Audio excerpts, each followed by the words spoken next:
자, 다음은 전기 계측기기와 측정법에 대한 내용이다. 빈칸에 알맞은 전기 계측기기 또는 측정법을 쓰시오.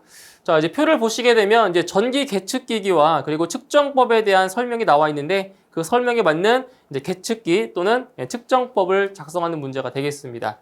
자, 첫 번째 내용을 보시면 자, 가동철편의 움직임으로 기계적인 지시계로 전달되어 전류의 크기를 나타낸다 라고 나와 있죠. 그래서 가동철편의 움직임으로 기계적인 지시계로 전달되어 전류의 크기를 나타낸다. 그리고 클램프 메터라고도 하며 교류용 그리고 직교류 양용 가능하다라고 했죠. 이걸 설명하는 계측기는 바로 후크온 메터가 되는 거죠. 후크온 메터. 그래서 이 후크온 메터 같은 경우는 활선 작업할 때 전류를 측정하는 데 사용하는 그러한 계측기도 있는 거죠. 그래서 정답은 후크온 미터가 정답이 되겠고요. 자, 두 번째 내용을 보실게요. 자, 분전반, 전기기기 등의 절연 저항을 측정하는 계측기다. 자, 절연 저항을 측정하는 계측기라고 했어요. 그 다음 0점 측정, L2 단자를 단락시킨 상태에서 0점 측정. 자, 개방 측정, L2 단자를 개방시킨 상태에서 저항값 무한대 측정, 그리고 건전지 점검 등이라고 했습니다. 그래서 이건 절연 저항을 측정하는 계측기이기 때문에 정답은 절연 저항계가 되는 거죠. 또는 매거라고도 해요. 절연 저항계 또는 매거 둘 중에 하나 작성해 주시면 되겠습니다. 그 다음 세 번째, 자, 접지 저항을 측정하는 브릿지 측정법이다. 접지 저항을 측정하는 브릿지 측정법. 자, 본 접지극 1개와 그리고 보조 접지극 2개를 사용해서 접지 저항을 측정하는 그런 측정법입니다. 이것은 바로 코올라우시 브릿지 측정법이 되는 거죠. 이렇게 해서 지금 이 해당하는 문제에서 물어본 계측기기와 그리고 측정법에 대해서 작성을 하시면 되겠습니다. 자, 금속관 공사에 사용하는 자재의 명칭에 대한 기능을 쓰시오. 자, 문제를 보시면 이제 금속관 공사에서 사용되고 있는 자재 5가지가 나와 있죠. 이 5개의 그 자재에 대한 기능을 작성하는 문제가 되겠습니다. 자, 첫 번째, 자, 부싱. 자, 부싱 같은 경우는 어디에 설치하는 거죠? 부싱은 바로 전선관 끝부분에 취부하는 거죠. 그래서 부싱 같은 경우는 전선에 절연 피복을 보호하기 위해서 그 전선관 끝부분에 설치를 하는 거죠. 그래서 부싱은 전선의 절연 피복 보호용으로 사용하고 있습니다. 다음 2번, 리머. 자, 리머 같은 경우는 뭐냐? 리머는 바로 금속관 말단의 모를 어떻게 거칠게 되어 있는 모를 다듬기 위해서 사용하는 기구가 바로 리머라는 거죠. 그래서 금속관 끝부분에 그 절단된 부분의 모를 다듬기 위해서 사용하는 기구가 바로 리머가 되겠습니다. 다음 3번. 자, 새들. 자, 새들 같은 경우는 자, 금속관을 벽이나 어떤 합판에 고정시킬 때 사용하는 그러한 기구인 거죠. 그래서 새들은 관을 지지하는 데 사용되는 자재다 해서 관을 지지하는 데 사용 이렇게 작성하시면 되겠고요. 그 다음 4번. 자, 커플링. 자, 커플링 같은 경우는 이제 2가지가 있죠. 일반 커플링이 있고 그리고 이제 유니언 커플링이 있는데 이거는 관이 고정되어 있는지 그리고 고정되어 있지 않은지를 잘 구분하셔야 돼요. 그래서 이제 커플링 같은 경우는 관이 고정되어 있지 않을 때입니다. 관이 고정되어 있지 않을 때 금속관 상호관을 접속할 때 사용하는 자재가 바로 커플링이죠. 그리고 이제 유니언 커플링 같은 경우는 반대로 관이 고정되어 있을 때 금속관 상호관을 접속할 때 사용되는 것이 바로 유니언 커플링이고요. 그래서 정답은 관이 고정되어 있지 않을 때입니다. 고정되어 있지 않을 때. 다음 5번. 자, 노멀 밴드입니다. 노멀 밴드. 이 노멀 밴드도 이제 또 뭐랑 구분하냐면 유니버셜 엘보랑 구분하셔야겠죠. 그래서 노멀 밴드 같은 경우는 매입배관 공사죠.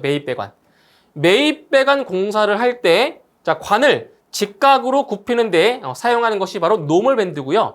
그리고 이제 유니버셜 엘보 같은 경우는 매입배관이 아니라 노출 배관 공사일 때 관을 직각으로 굽힐 때 사용하는 것이 바로 유니버셜 엘보였죠. 근데 여기는 노멀 밴드니까 매입배관 공사를 할 때 관을 직각으로 굽히는 데 사용되는 자재가 바로 노멀 밴드라는 겁니다. 여기서 금속관 공사에 사용되는 자재의 명칭에 해당하는 기능을 작성해 주시면 되겠습니다. 자, 소방시설 설치 및 관리에 관한 법률 시행 규칙에 따라 소방시설 자체 점검을 위한 점검 장비에 대한 내용이다. 빈칸에 알맞은 내용을 넣으시오. 자, 이 문제 같은 경우는 좀 생소할 수 있어요. 이게 바로 소방관계법규에서 나와 있는 내용인데 저도 이런 문제가 출제될 거라고도 예상을 못했어요. 그렇기 때문에 이게 소방관계법규에 나와 있는 그 내용으로 바로 점검 장비에 대한 내용으로 이제 빈칸에 이제 알맞은 내용을 채워주는 문제가 되겠습니다. 자, 먼저 소방시설에 따른 점검 장비예요. 이제 모든 소방시설 같은 경우는 뭘 점검 장비가 있냐? 바로 방수 압력 측정기가 있고요. 그리고 이제 두 번째로는 절연 저항계, 절연 저항 측정기 또는 절연 저항계라고 하시면 되겠죠. 절연 저항계. 그리고 두 번째로 전류 전압 측정기가 있습니다. 그래서 모든 소방 시설에는 점검 장비로 방수 압력 측정계, 절연 저항계, 그리고 전류 전압 측정계가 있겠습니다. 다음 두 번째로 자동 화재 탐지 설비와 시각 경보 장치, 시각 경보기 같은 경우는 자, 점검 장비에는 무엇이냐? 자, 3번에 들어가는 것이 바로 열 감지기 시험기입니다. 열 감지기. 그러니까 자동 화재 탐지 설비에 들어가는 감지기죠. 열 감지기 시험기, 그리고 연 감지기. 연 감지기는 바로 연기 감지기를 말하는 거죠. 연 감지기 시험기, 공기 주입 시험기, 감지기 시험기 연결 막대, 음량계 이런 것들이 점검 장비에 있습니다. 자, 그 다음 세 번째, 누전 경보기 같은 경우는 자, 어떤 점검 장비가 있냐? 누전 경보기니까 바로 누전계. 누전계가 점검 장비를 있고요. 그리고 참고로 이제 무선통신 보조 설비는 무선기, 통로 유도 등이나 비상 조명 등은 조도계 이런 것들이 점검 장비에 있겠습니다. 자, 이 문제 같은 경우는 이제 추후에 얼마든지 또 출제가 될 수 있기 때문에 반드시 암기를 하고 넘어가셔야 되겠습니다. 자, 이산화탄소 소화 설비의 화재 안전 기술 기준에 따른 제어반 및 화재 표시반에 대한 내용으로 다음 각 물음에 답하시오. 자, 지금 두 가지 문항이 나와 있습니다. 자, 첫 번째 문항에서는 이산화탄소 소화 설비의 제어반 및 화재 표시반 설치 장소에 대한 기준을 쓰시오. 자, 설치 장소에 대한 기준입니다. 자, 어떠한 내용들이 나와 있냐면, 자, 제어반 및 화재 표시반은 자, 여기 나와 있는 걸 작성하시면 돼요. 자, 화재 침수 등의 재해로 인한 피해를 받을 우려가 없고 점검에 편리한 장소에 설치할 것. 이게 바로 설치 장소에 대한 기준입니다. 다시 화재 침수 등의 재해로 인한 피해를 받을 우려가 없고 점검에 편리한 장소에 설치할 것. 이렇게 해서 설치 장소에 대한 기준 작성하시면 되고요. 그다음 2번 화재 표시반은 제어반에서의 신호를 수신하여 작동하는 기능을 가진 것으로 하되 다음의 기준에 따라 설치해야 한다. 빈칸에 알맞은 말을 넣으시오. 자, 보시면 자, 1번 여기는 같은 말이 들어가는 겁니다. 같은 용어가 들어가는 거고요. 2번까지 있어요. 자, 각 방호 구역마다 음향경보장치의 조작 및 감지기의 작동을 명시하는 이것과 자, 감지기의 작동을 명시하는 뭐겠어요? 표시 등이죠. 표시 등과 이와 연동하여 작동하는 벨, 버저 등의 바로 경보기죠. 경보기를 설치할 것. 이 경우 음향경보장치의 조작 및 감지기의 작동을 명시하는 표시 등을 겸용할 수 있다. 이렇게 해서 빈칸에 이제 알맞은 내용을 채워주시면 되겠습니다. 자, 소방시설 자체 점검 사항 등에 관한 고시에 따른 다음 소방시설 도시기호의 명칭을 적으시오. 자, 지금 이제 그 문제를 보시면 5개의 그 도시기호가 나와 있죠. 각각에 해당하는 명칭을 적어주시면 되겠습니다. 자, 첫 번째 그림을 보시면 자, 이게 지금 소방시설 자체 점검 사항 등에 관한 고시. 자, 여기에 지금 보면 자, 일단 1번은 정답이 이제 표시등인데 방출 표시등은 아니고요. 표시등인데 이 소방시설 자체 점검 사항 등에 관한 고시에 보면 이 표시등이 어떻게 그려져 있냐면 자, 이런 식으로 그려져 있어요. 여기에는 소방시설 자체 점검 사항 등에 관한 고시에는 자, 이렇게 그려져 있어요. 표시등이 이렇게 그려져 있는데 자, 지금 이 시험에서는 이런 그림으로 나왔단 말이에요. 그렇기 때문에 이건 아니지만 그래서 이거는 표시등이라고 답을 하셔야 돼요. 그러니까 이 고시에는 이런 그림이지만 그래도 이거는 표시등을 의미하는 것이기 때문에 표시등이라고 일단 답을 하셔야 되고요. 그리고 이제 방출 표시 등을 답하신 분들도 많은데 방출 표시 등은 이건 채점 기준에 따라서 정답이 될 수도 있고 안 될 수도 있겠어요. 일단 정답은 표시 등이라고 해야 정확한 답이 되겠습니다. 자, 다음 2번. 2번은 자, 이게 유도 등에 관련된 도시기호인데 이것은 바로 피난구 유도 등에 해당하는 도시기호가 되겠죠. 2번은 피난구 유도 등이고요. 자, 3번은 자, 가운데 B라고 써 있죠. 동그라미 안에. 이 B가 벨의 약자, 벨. 벨의 약자로 바로 비상벨을 의미하겠습니다. 비상벨. 그리고 4번은 이제 감지기인데 이게 차동식 또는 보상식, 정온식 중에서 이게 지금 선이 하나의 선이 그려져 있죠. 그죠? 이거는 바로 차동식 스포트형 감지기가 되는 거죠. 열 감지기 중에 하나죠. 차동식 스포트형 감지기. 자, 그리고 5번째 그림은 지금 요 S자가 무엇을 의미하는 거냐? S는 바로 스모크, 연기의 약자 앞에 S를 쓴 거예요. 앞글자 S를. 그래서 5번 같은 경우는 연기 감지기를 나타내는 도시기호가 되는 거죠. 이렇게 해서 5개의 도시기호를 보고 명칭을 작성하시면 되겠습니다. 자, 출력 200kW인 전동기 부하가 있다. 역류를 0.9로 개선하기 위하여 필요한 전력용 콘덴서의 용량을 구하시오. 자, 이 문제 같은 경우는 자주 출제됐던 문제죠. 바로 전력용 콘덴서의 용량을 물어본 문제가 되겠습니다. 자, 그럼 지금 기본적으로 공식을 알고 있으면 쉽게 구할 수가 있죠. 자, 전력용 콘덴서의 용량 QC는 P 곱하기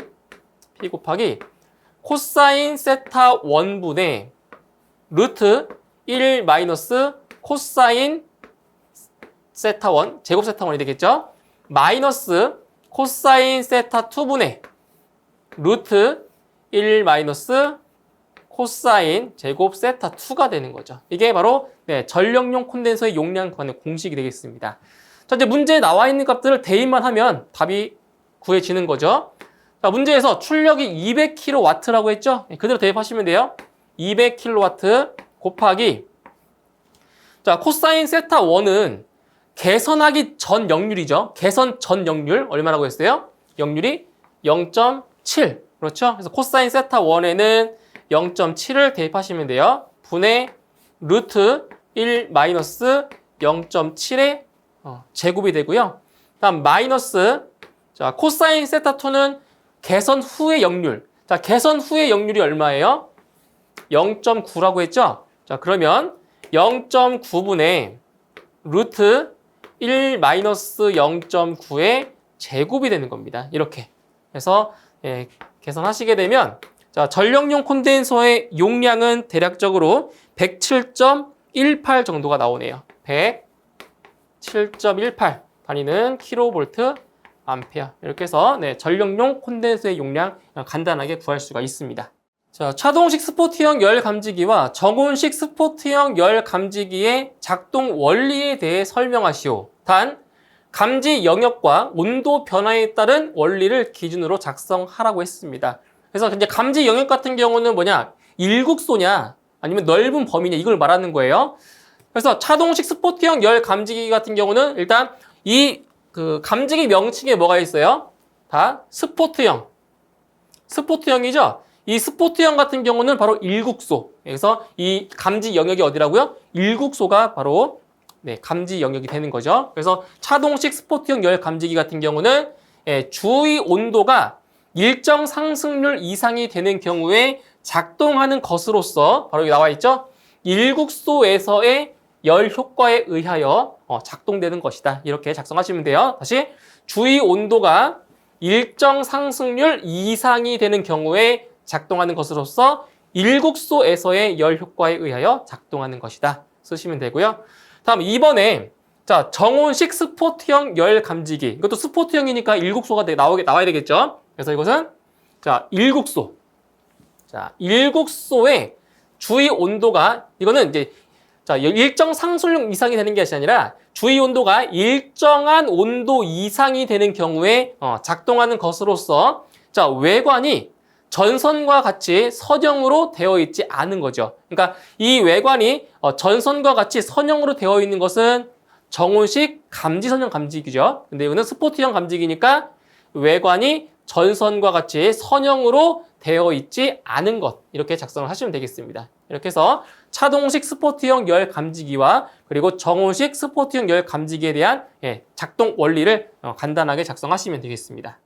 자, 아령 수신기의 신호 전송은 하나의 전송 선로에 2개 이상의 정보를 실어 동시에 신호를 전송하는 통신 방식이 있다. 이 신호 전송 방식의 명칭은, 자, 보시면 이제 이 아령 수신기는 이제 아령 수신기와 비교되는 게 P형 수신기죠. 이제 P형 수신기는 1대1 접점 방식으로 이제 개별 전송 방식이에요. 그렇죠? 그런데 이 아령 수신기는 바로 신호 전송이 하나의 전송 선로에 지금 2개 이상의 정보를 실어서 동시에 신호를 전송하는 통신 방식이에요. 자, 이걸 뭐라고 해요? 바로 아령 수신기는 다중 전송 방식이라고 하죠. 그래서 P형 수신기는 1대1 접점 방식 또는 개별 전송 방식이고요. 이제 아령 수신기는 다중 전송 방식이 되는 거죠. 정답은 다중 전송 방식이 정답이 되겠습니다.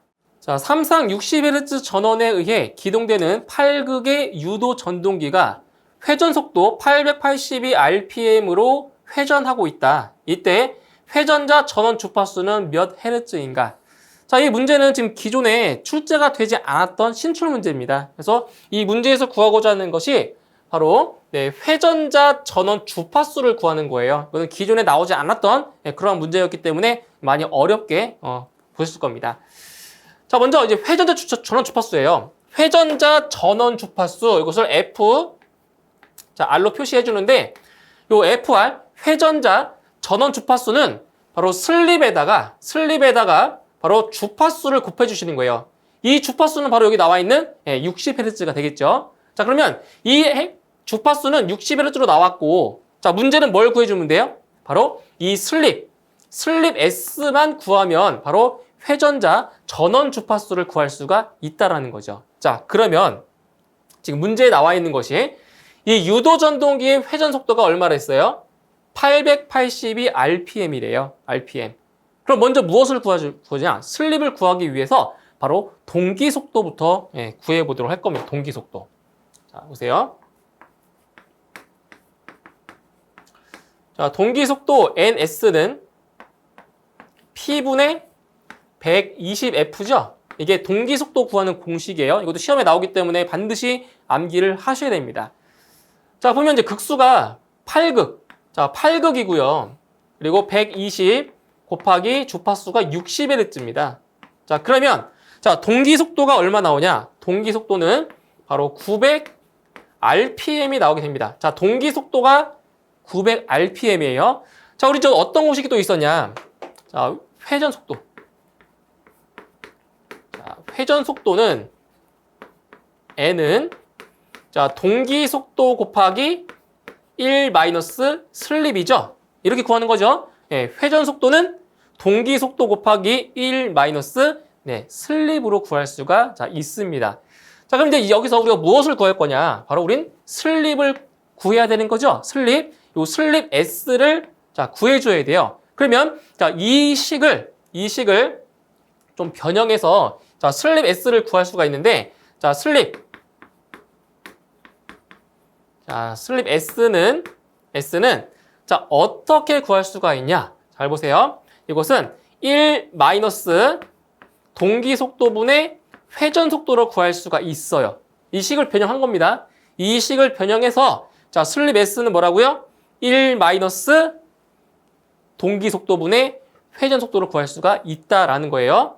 그러면 1 마이너스 동기 속도가 지금 900이죠. 900. 그리고 회전 속도가 882예요.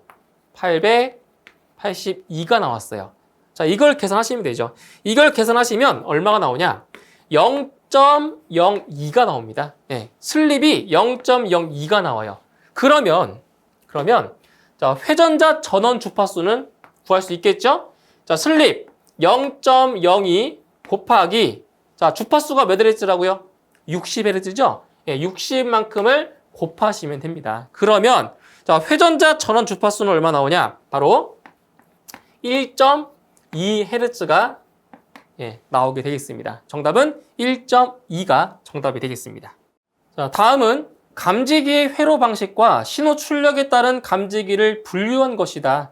자, 가에서 다의 감지기 명칭을 쓰시오. 자, 지금 이제 구분 보시면 가나다 세 가지의 감지기가 있어요. 그때 이제 회로 방식과 신호 출력을 보고 해당하는 감지기의 명칭을 작성하는 문제가 되겠습니다.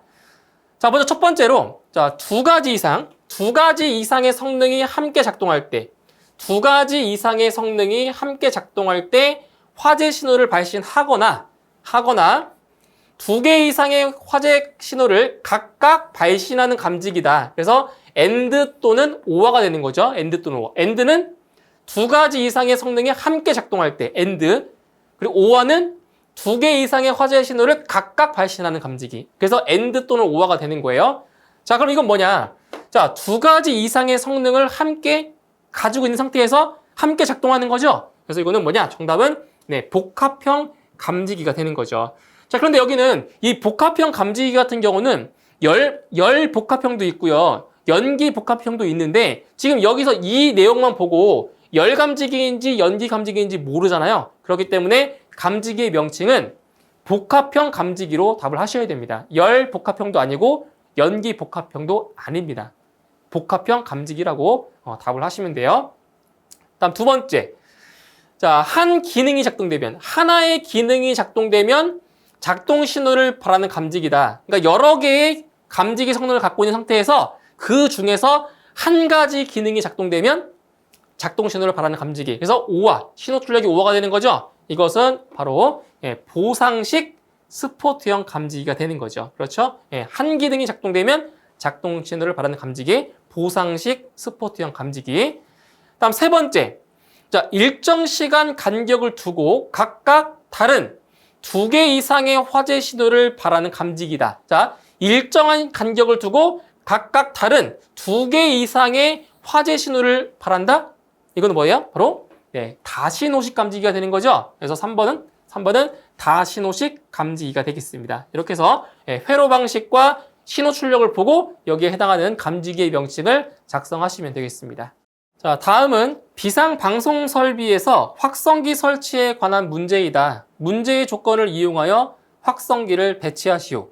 자, 문제의 조건 네 가지가 나와 있죠.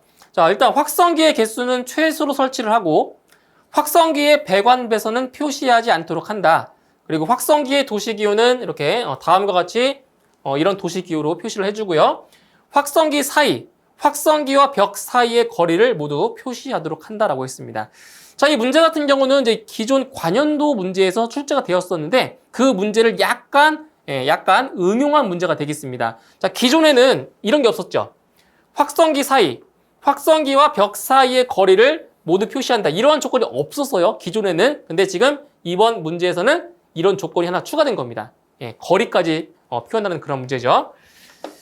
자, 그러면 여기서 그 확성기를 설치를 할 건데, 자, 일단 이렇게 되죠. 확성기가 어떻게 설치되냐? 자, 이 비상 방송 설비에서 이 확성기 같은 경우는 바로 수평거리 25m 이하가 되도록 설치를 하는 거죠. 25m. 그런데 여기서 보면, 자, 각 부분으로부터 거리가 25m, 수평거리가 25m 이하가 돼야 돼요. 그런데 지금 이 부분을, 자, 구획했을 때, 여기 35m죠. 여기 35m죠. 그러면 여기서 가장 긴 쪽의 변이 이겁니다, 이거. 그러니까 수평거리가 25m라는 얘기는 직경은 얼마인 거예요? 50m. 50m인 거죠? 그런데 여기서 가장 긴 변의 길이가, 이 길이가 50m도 안 되기 때문에 이 확성기 하나로 이 구역을 어떻게 할 수 있어요? 다 커버할 수가 있는 거죠. 그렇죠? 25m가 다 안 되니까. 그러니까 이 확성기 하나로 이 구역을 뭐 할 수 있다고요? 다 커버할 수가 있다는 거예요. 그럼 여기도 마찬가지로 이렇게 구획했을 때 이 확성기 하나로 이 구역을 다 뭐 할 수 있는 거예요? 전부 다 커버할 수 있는 겁니다. 이런 식으로. 이렇게 구역을 나눴을 때. 그래서 총 몇 개가 들어가요? 확성기? 5개의 확성기가 배치가 되는 거죠. 자, 그리고 이제 그 간격. 자, 간격은 간단해요. 자, 간격은 간단한데 보시면 어차피 이게 그 일정한 간격으로 배치를 하는 게 이상적이기 때문에 자, 이 확성기와 이 확성기 사이는 거리가 얼마가 되겠어요? 35m가 되겠죠. 전체가 70m니까 70m의 절반 35m. 여기도 35m, 35m씩 간격으로 확성기를 설치를 하면 되겠죠.